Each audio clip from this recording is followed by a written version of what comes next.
Alright,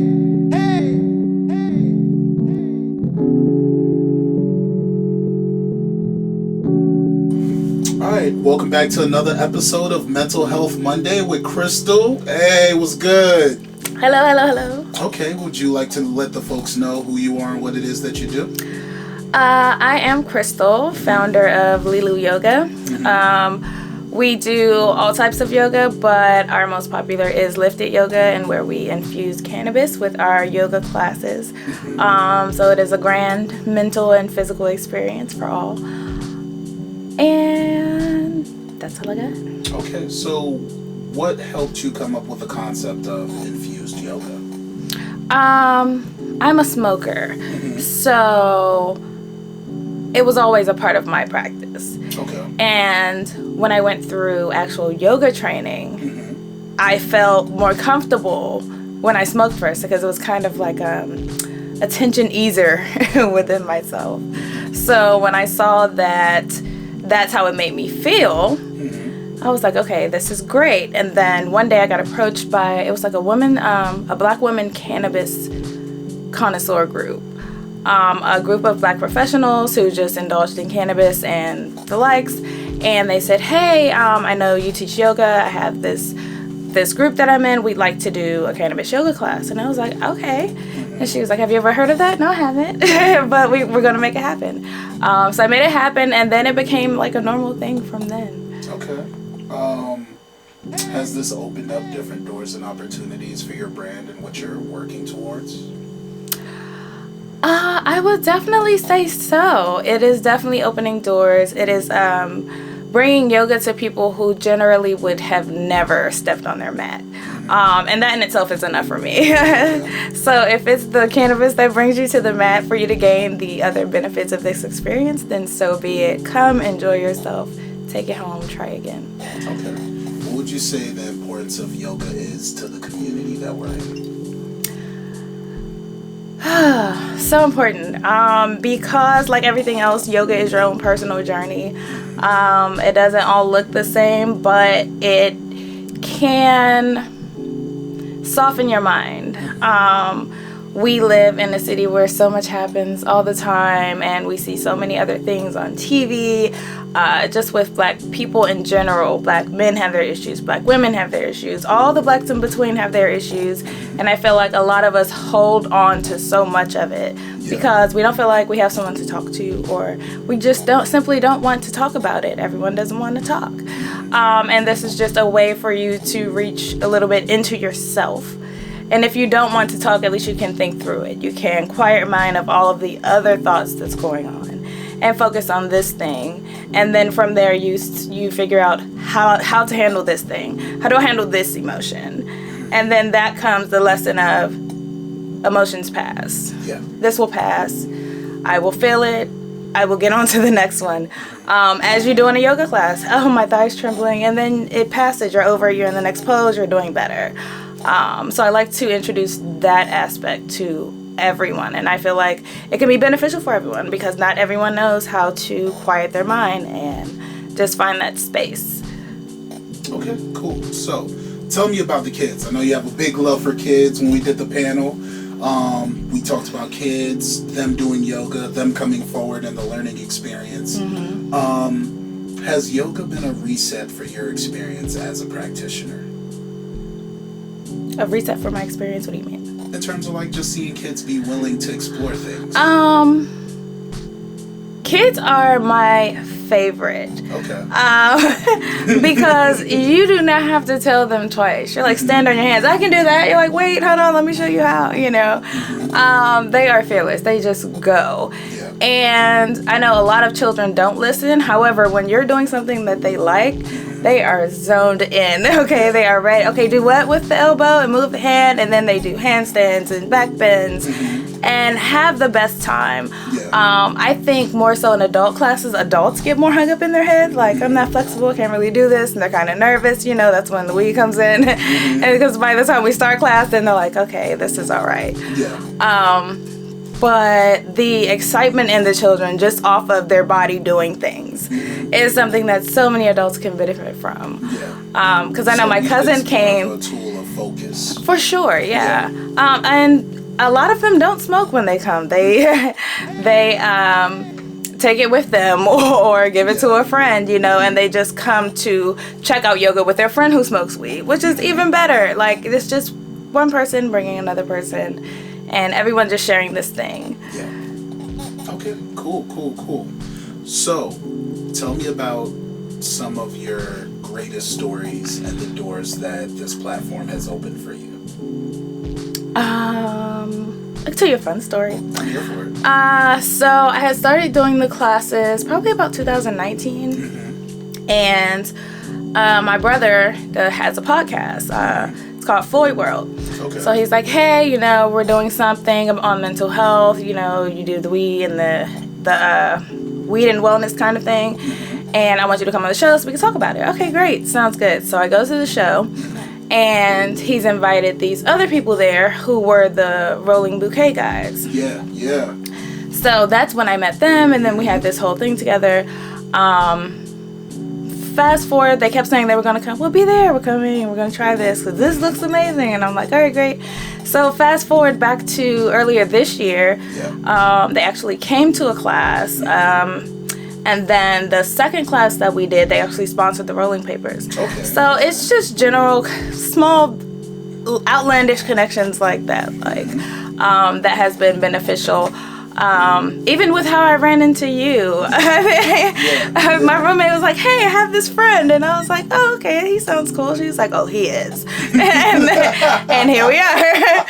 So the connections are they're genuine. So they're all easy and don't quite feel like connections. It's just like, you're meeting like-minded people and we're almost growing together, like watching each other grow up, and it's nice to see. And also creating space for each other. Definitely. Yeah. Yep. So what's funny about Rolling Bouquet is when I saw you and them were working together, I was like, oh, this is exciting. Because I was like, I'm going to do these photo shoots and we're all going to be in there and smoking J's and wearing clothing and getting high and enjoying the moment and getting home safely. And I was like, oh, it writes itself. It does. And I was like, I think it was really important that I got a chance to go and experience your class, because when I recommend a lot of these different forms of wellness to folks, I'd like to try it out myself before suggesting it to others. Like, does the instructor know what they're doing? Are they patient with people? Is the J a forced experience, or does it just add on to the experience? And people ask me thousands of questions before pulling up. And from you guys, I think it's important that I get to hear people admit I gave it a chance and I went to try it out. Because I'm like, okay, so you guys are taking a step. You are willing to experience things.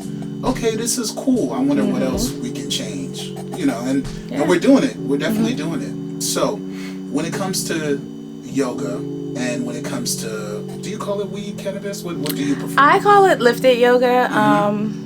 Or just yoga, really. It's an enhancement, but it's the same yoga class. Like, it's not easier or anything.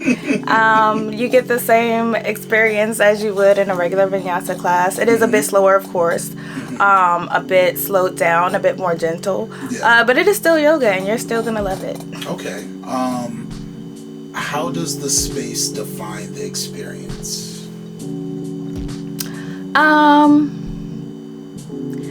The space probably is 60% of the experience. Okay. Because like I said, when people walk in, they don't know what to expect. They have all of the questions. So you do want to make sure that the atmosphere is calm and, dim and inviting, and the music is light and welcoming, or, if you want to have a jam-worthy session, that people can just vibe out so that they feel comfortable before the class even starts. Yeah. And the more comfortable they are, the more open they are to the experience, for what I'm saying. Like, begin to become aware of your breath. It's either a giggle or they're like, oh, shit. Okay. So it's a huge part just to make people feel comfortable in your space enough to, let their guard down and allow you to guide them through the rest of the class. No, that's real. That's real. When it comes to your self-maintenance, are there things that you have to do for yourself going into a week of yoga? Not necessarily. I do. If you ever been to my class, I have a jamming ass playlist, okay? I like the vibe too, so I make sure that the vibe is live for everyone. So the most I'll do, I'll probably, depends on what it is. If it's a general class, I'll go over, what intentions people want to set, or if anyone's working on anything or that type of nature. But outside of that, I'm generally good before class. After class, I may need a bit of maintenance. Okay. But, going in and prepping is good. What does that look like for me? Alone time. Okay. I just need empty room, no lights, candles, probably no music, just nothing on the senses. Just something, just something to just, ground myself from collecting so many energies in a class with so many different people. Have you ever had to mentor anybody when it comes to the experience of becoming a practitioner of yoga? We all kind of mentor each other. Tell me more about that is what I like about the yoga community or the yoga tribe that I've found myself in. We mentor each other. I have friends who are teachers, and we have this thing where we're like, I want to be a student, and we'll teach each other. It's like, okay, you teach this week, I'll teach next week, just so we can stay in the practice of being a teacher and a student, because if we don't grow, we cannot take the class anywhere. So we must continue to feed each other, and I love the way that we do that. Okay. In terms of the business of cannabis, do you see yourself getting into the business side of things? I would love to, actually. I would love to get into the business. I know that there are people like me who are teaching these types of classes, and to be able to invest in and grow within that community would be amazing, because there are lots of people of color doing it. There are a lot of non-colors too. However, to have as many people that will be a solid base for people who feel safest with those who they can relate to. Okay, so tell me about that safety and the feeling of representation within that community. Representation, that is a good word. And it's funny because I remember at the beginning of COVID, is when all of you started to see, more Black everything, from everything that had transpired that was all negative, and it's like, no, we love Black people. Look, they're in everything, and so everywhere. We're all looking at it. It's like, okay, all right, cool. We'll see you next year. We'll see that same energy, Like everyone on everyone's ad was a Black person, and I was just like, as great as this is, it sucks, because it's like, this is not coming from. It's not us just being this is you saying, look, we love you too, and we're like, we know that, but we love us. And to be quite honest, a lot of people have gone to yoga classes that weren't taught by, I hate people of color, I don't even want to say that, Black people, and they didn't feel comfortable. They felt like it was too advanced, or wasn't leveled out properly, or they couldn't get into whatever the feel of the room was. And being with someone who's Black, that's like Black people doing your hair. It's like, of course I prefer Black women to do my hair. You know what I mean? Yeah, she knows my experience. So in my classes, my words are different, my phrases are different. The way I can relate to them and the community and what's going on is different. And I think that in itself makes people feel a lot more comfortable coming to my class versus going to some top flight studio of some sort. No, that's real. So you're redefining the experience, but outside of redefining the experience, you're also creating spaces for more people to come in. Absolutely. Everyone can come. I had this one lady, what about us curvy women? I'm like, girl, come on. And then I sent her a picture of my curvy cousin in class. I'm like, look, we all do this.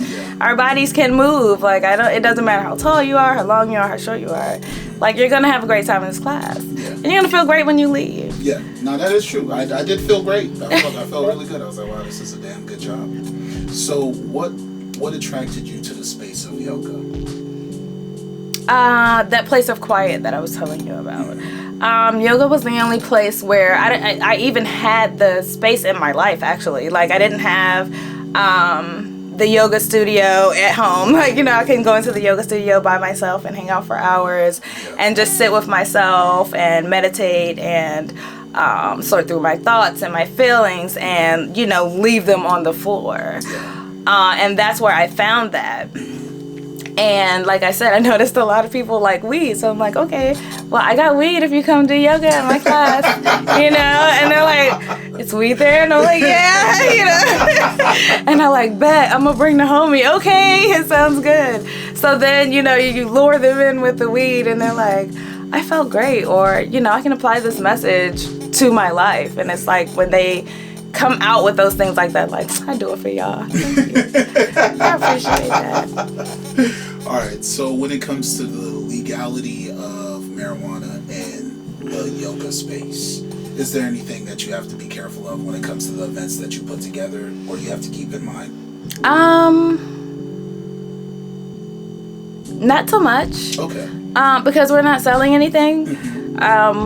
We are providing an experience of a class, and this is a part of that experience. So no, as long as we have under the recommended amount, then we are good to go. There hasn't quite been any issues, because then it's all recreational use with people you just met. And even if there was any issues, it wouldn't be on you. So, like, let's say someone brought something in the class, but they're not a part of your company itself. You wouldn't have to worry about that because you don't cover that. And I also always say, you cannot bring anything to the class.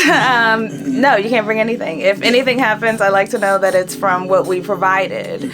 If we did not provide it, then that's a liability on everyone. We have no idea what's going on. We cannot help you. Like, never bring your own anything. And this is why I provide everything. I provide the pre-roll. I provide the yoga mat. I provide a lighter, an ashtray, all of which you take with you. Just so people don't feel like they have to bring their own. I've had people call me like, hey, can I bring my own? I'm like, no, you can have what we have. You can smoke yours later. So yeah, I like to keep it very clean. Would you say it's very important to have boundaries to the classes that you Oh, set? Absolutely. Because then you have people like, hey, what if I bring my own weed? Do I have to pay? And it's like, yeah, it's still a class. The weed was free, but the class wasn't, It's still the service. So yeah, it's definitely good to keep those boundaries. And for the most part, I never have any issues with it. All right, so what would you like to see next for your brand and what's been done so far? Because 2022 is among us, and some of us are living in the future, and some of us are trying to figure out, do we still stick with this? I'm definitely sticking with it.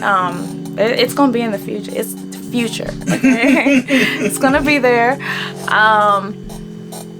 I don't want to make it seem like I want it to be this big mega brand, because I don't. I love the quaintness of it. I love the word I don't hear a lot, and that's a nice word. Yeah, and I like the realm that I'm entering with it, while I'm also able to keep the yoga for more people. You know what I mean? So I would like to expand. However, the rate of expansion is not of concern.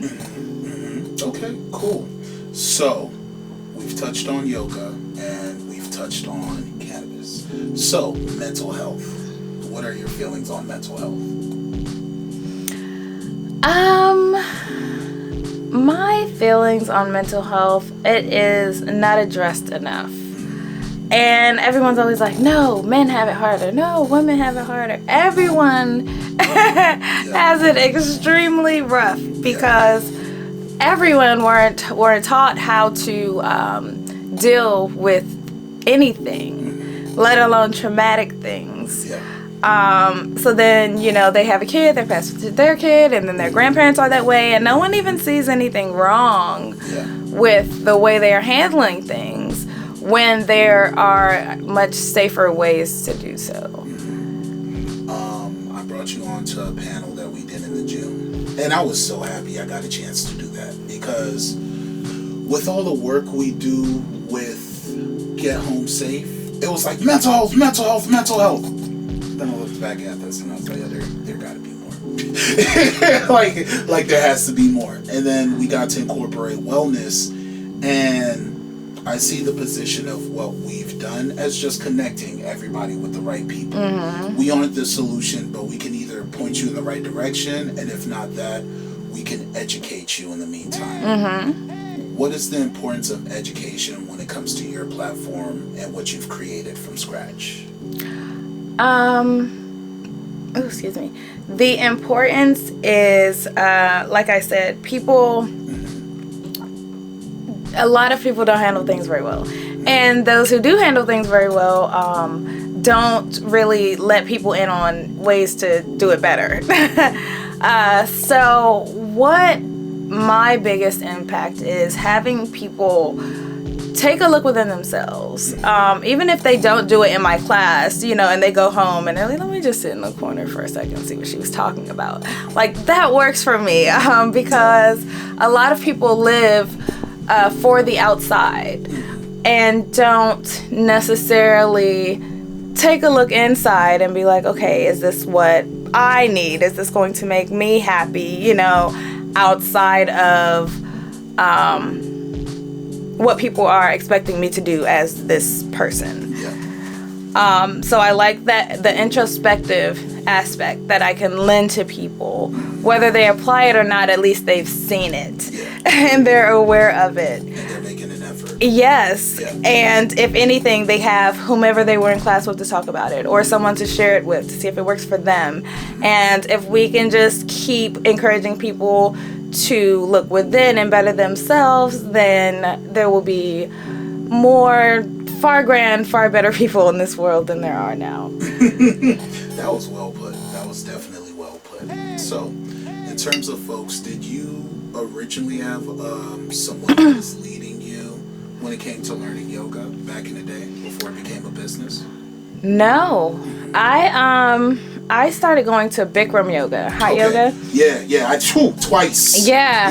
And I started going because I was like, hey, I want to try yoga. Let me see what this is like. And then, it's hot in there. So my body was banging. I was like, oh, I like yoga. But it was literally just, me flowing through the poses and the heat and the strength. I was like, oh, this is great. I can work out and I go to the gym, And then one day I was in class and I'm looking in the mirror and I'm holding this pose. I'm like, shit, I'm doing it. You know what I mean? And then I fell out of I had some scattered thoughts and I fell out of it and I was like, oh shit. And then the instructor goes, get back in. And I was like, okay. And so, and then, I'm like, right, like my mind is right back right. And I was like, and that's when I was like, So it's not entirely about how strong you are, how flexible you are. It's about the focus that you have. Your focus is the center. Everything else is just aligning outside of that.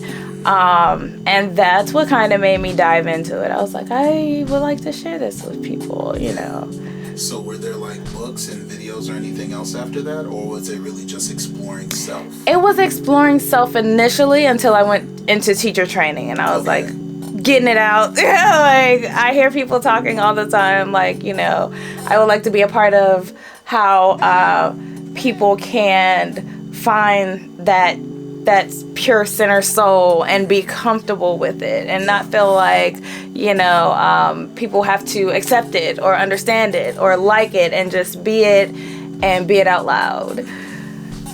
Okay, so after finding self, discovering your center, yoga moment right there. Yeah. And figuring out this is what I would like to do, how did the community play into your aspiration? They came. They didn't know what it was. I didn't even know what it was. I just started. Like, I'm like, it's great and I'm teaching it. Like, just come, And, just because they're my friend, they would come like, oh, that was lit. And then, they'll bring their friend. And their friend's like, oh, that's dope. I'm like, thank you. And I know my first week of classes, I was like, really? Oh, my God, I appreciate that so much. And it just spread that way. Like, I didn't have any outside promo because it was weed. And it was, like, at the beginning of the legalization. So I couldn't just be like, weed yoga, y'all. So it was strict word of mouth. And then I started doing private parties and birthday parties. So it always works. Someone will come to my class, or they know someone that came to my class, and they're like, oh, I don't know what to do for my birthday. And then they'll be like, oh, well, I just went to this week yoga class. It was dope. You should try it. And like, well, can she come to me? It's COVID. And so I think I did like 3 parties this year. That just be like, hey, can we do a private party? And it's the same thing. I bring everything. So I'm like, if you have the space, I can do whatever you like. And yeah, it just becomes a celebration. Are there any requirements when it comes to doing private events? No. Because the private events are people that the organizer has invited. So I have no control over that aspect of things. At my events, I never had to have any age restrictions or anything because everyone was in the 25 to 35 range. So I never even had to deal with any younger people trying to walk into the space because, like I said, it's word of mouth. So everyone is around the same age as everyone they invite, unless they come in a bit older. Okay, cool. I feel like this is a beautiful story. I just had to put that out there. I'm like, wow, that's tight. Birthday parties, private parties. Describe what a yoga private party looks like. I'm very fascinated by it. I just bring the event to you. It's the same thing. I come in with the music, the mats, the pre-rolls, the lighters, the ashtrays. I set everything up. Generally, the host will have whatever they have, whether they have fruit or drinks or whatever. The last party I did, they walked around with edibles and they were like serving edibles before the class started. And we go through the same thing, short meditation, we establish an intention, we go through I wouldn't say a short flow, probably about a 35 minute flow, and then a short meditation at the end. Yeah. How long does a class usually run for you? 45 to 55 minutes. And how many classes can you do in like a day to a week? How many can I do? How many would I do? What would you do? It's always about what you would. It's never about what you can handle. That's wild. I mean, because it can get exhausting. Mm-hmm. It can get very exhausting trying to curate these things. But in a given day, 3 to 4. Okay. So in a given week, at 40, I'll be tapped out. So when you get tapped out, how do you recharge your battery? Like, do you have a self-care routine? I have self-care things. Tell me more. So I will take my spiritual bath. I look like the witch ladies that be.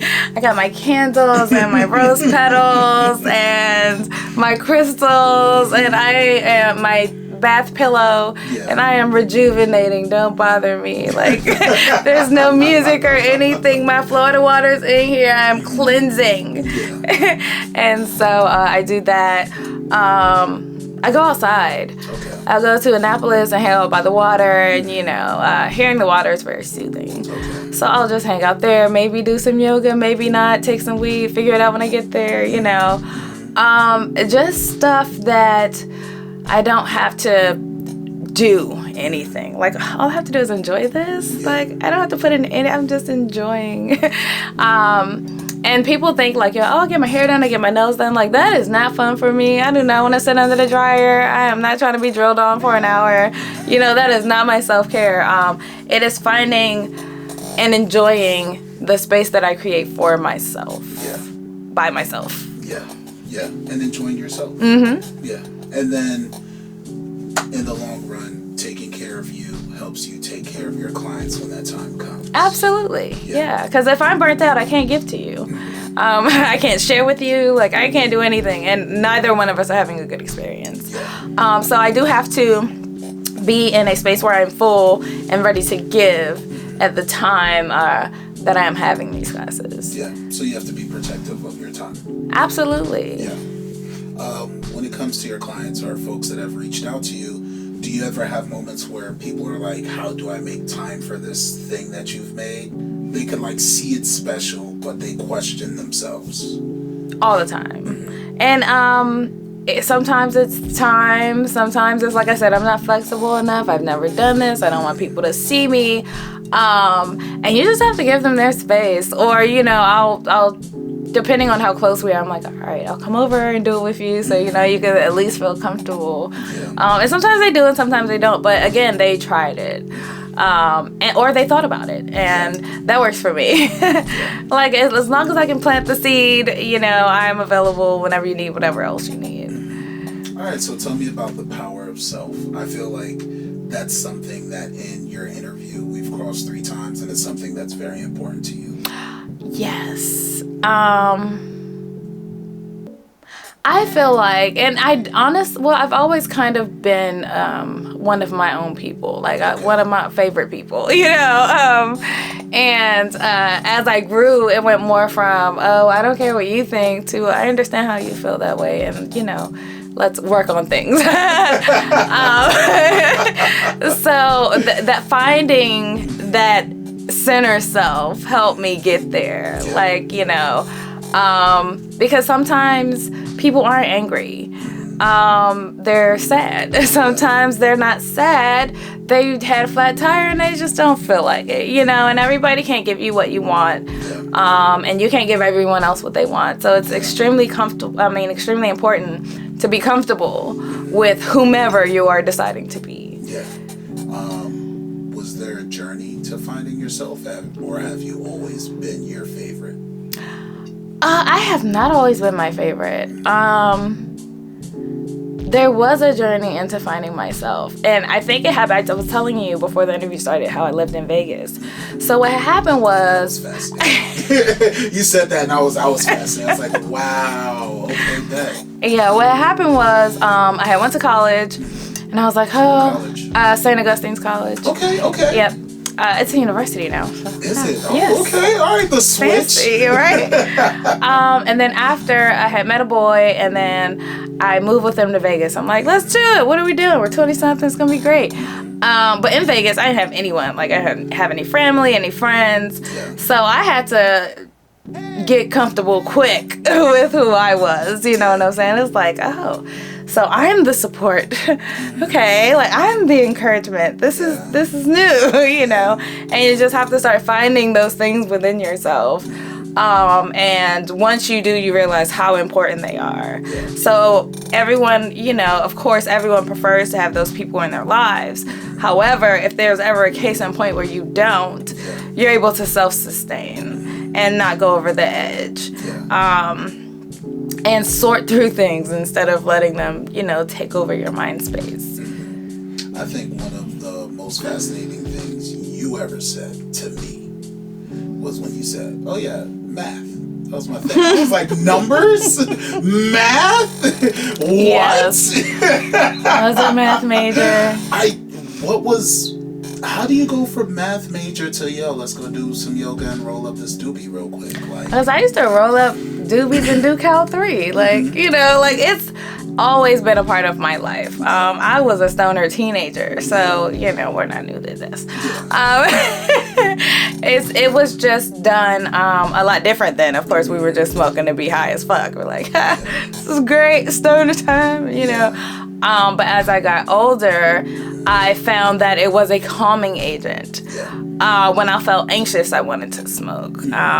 Or even not even anxious, just not still. When I just felt shaky or something was off, you know.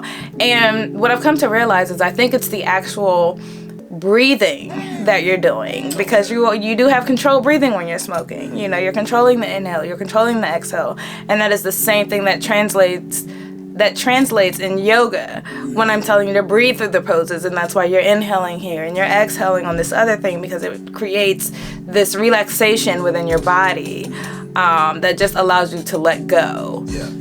Okay. So the art of letting go. Talk me through that. It's hard for people to let go. It is. I'm one of those people. I'd say that with no issue.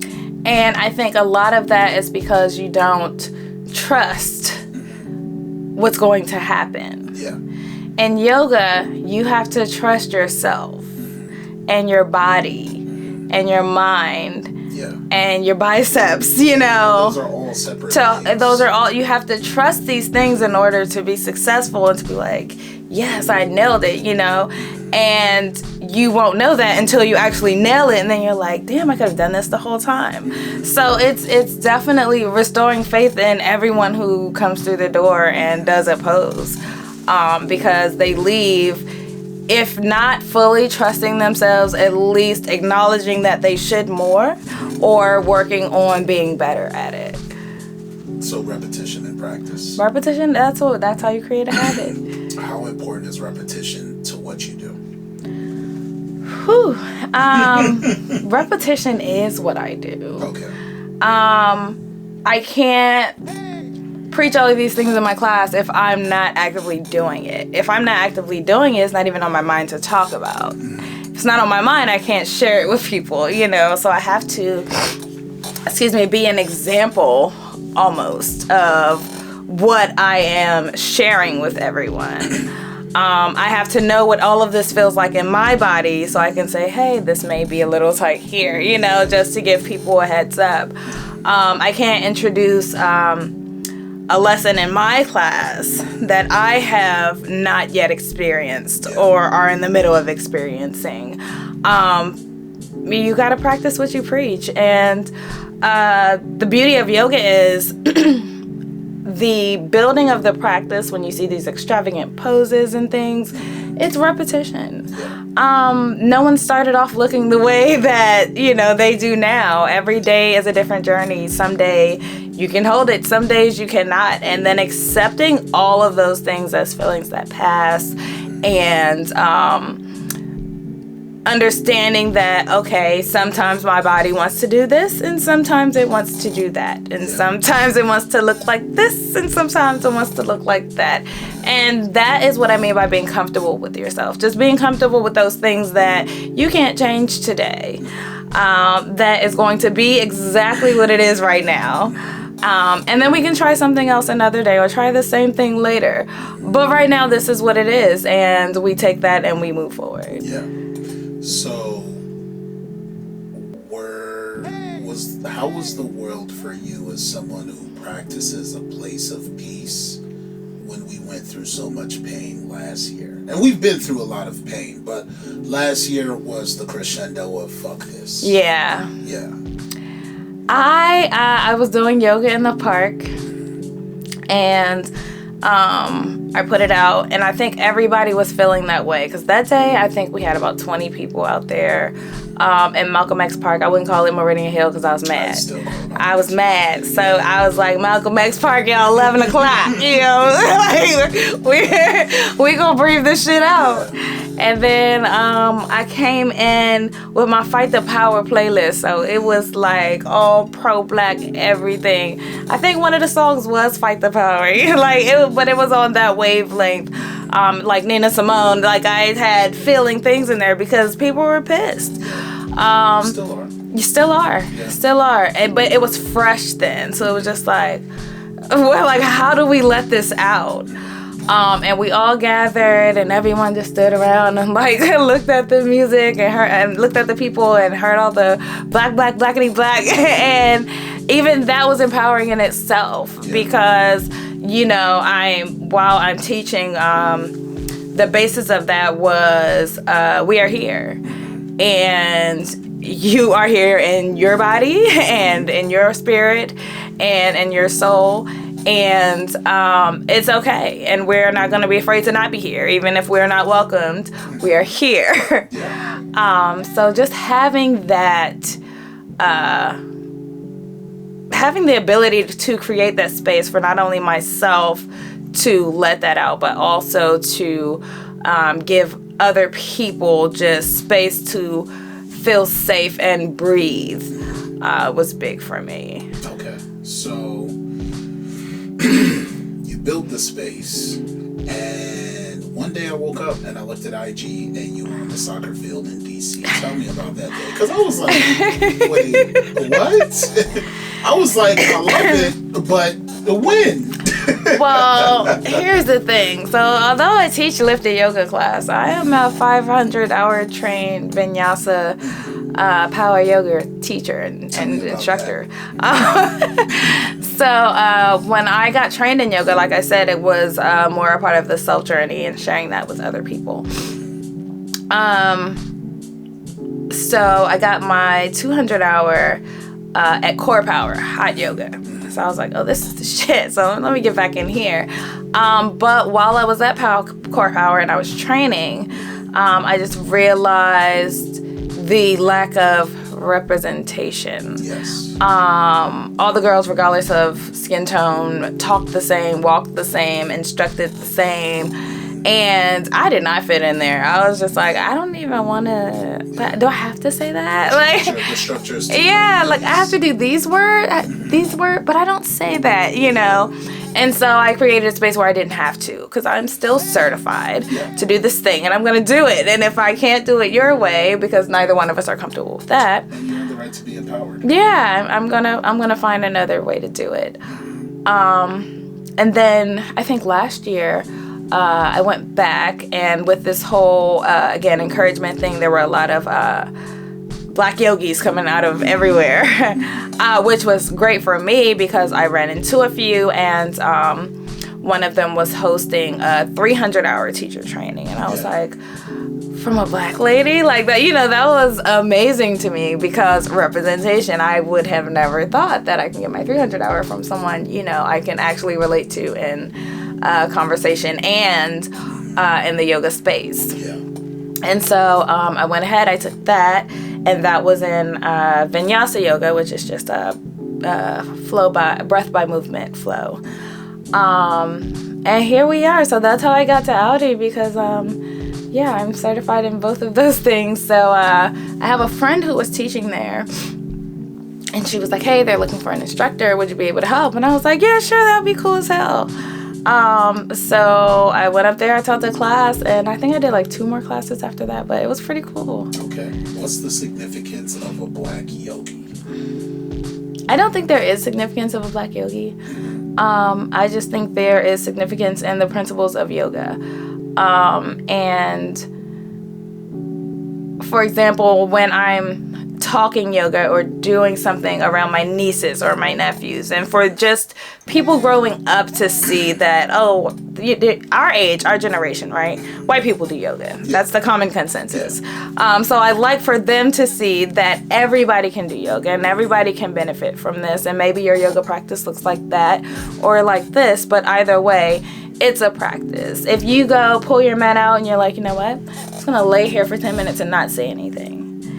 That is a piece of your practice. And that is imperative because you needed every minute of that 10 to where you just did nothing. So I just want to open the door. Like, how far people take it is completely upon them. But I love that the door is open and the conversations happen. And they invite other people to be like, I don't know, let's just go see, Has this conversation piece shaken the table or reshaped how people view and experience yoga? Yes. Because it's not driver's yoga class. I say that all the time, and it's not. If you go to any other studio, you probably will not get the same experience that you received at my class, and it's not because they can't, it's just because people are different. So their class is structured in a way that suits who they are. And this class is structured around who I am and what I would like my class to experience. And I want them to enjoy whatever they experience within my class. And I don't care what they left remembering yoga asanas or, Sanskrit or any of that. If they came to my class and took out child's pose made my hips feel better. I feel like I won. That's beautiful. Because when you said that, I was like, I do like to do a lot of hip stuff when I'm home alone and I'm chilling. Yeah. Like one of my main poses, I forgot what it's called, but it's when you put your knees against the ground and you sink into your hips and spread your knees out. Child's pose. Yeah, see? That's like my thing. Yeah. And then I get to the point where it's like, oh, you've been in this pose a little bit too long. I'm like, yeah, you're right. And let's stretch them out. I should move before I'm stuck. So, yeah. As a practitioner, have you ever been stuck? Absolutely. I get stuck. I get in places where I don't want to practice, but I feel like it this week. I don't have to, but you just have to come back. Like, you have to stay consistent. Yeah. But you also can give yourself grace. I practice for 3 weeks. I can take 2 days to allow my body to rest, because allowing your body to rest is a part of your practice. Allowing the mind to rest is a part of your practice. So if it's always active and it's never resting, it's not going to be at its full potential. So one day at a time. No, that's real. That's real. So where can the people find you? The people can find me on Instagram. I am Leelu Yoga, Leelu Yoga.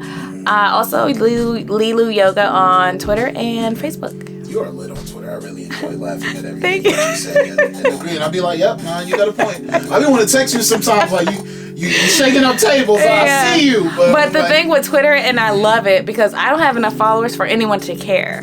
So no one's going to grab it and be like, oh, you see what, you know? So I can still have my fun on Twitter. So I love it over there.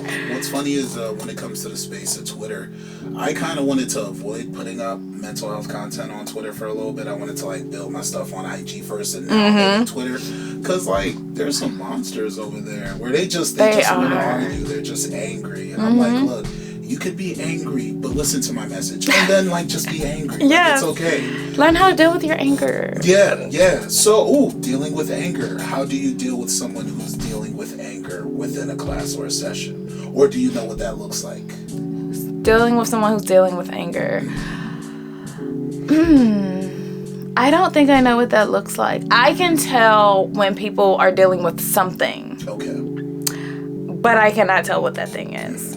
I've had people come in before, they come in and they're just kind of like, whatever, hi, just pretty withdrawn.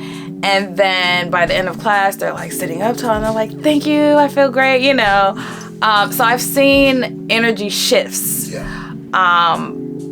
And that also goes into what I am instructing. If I am sensing something like that in the class where someone might need to hear this or do this, I will definitely bring that about. Okay. All right. I think this has been beautiful. Is there anything that you would like to leave anyone who is watching this with, like a message or a word?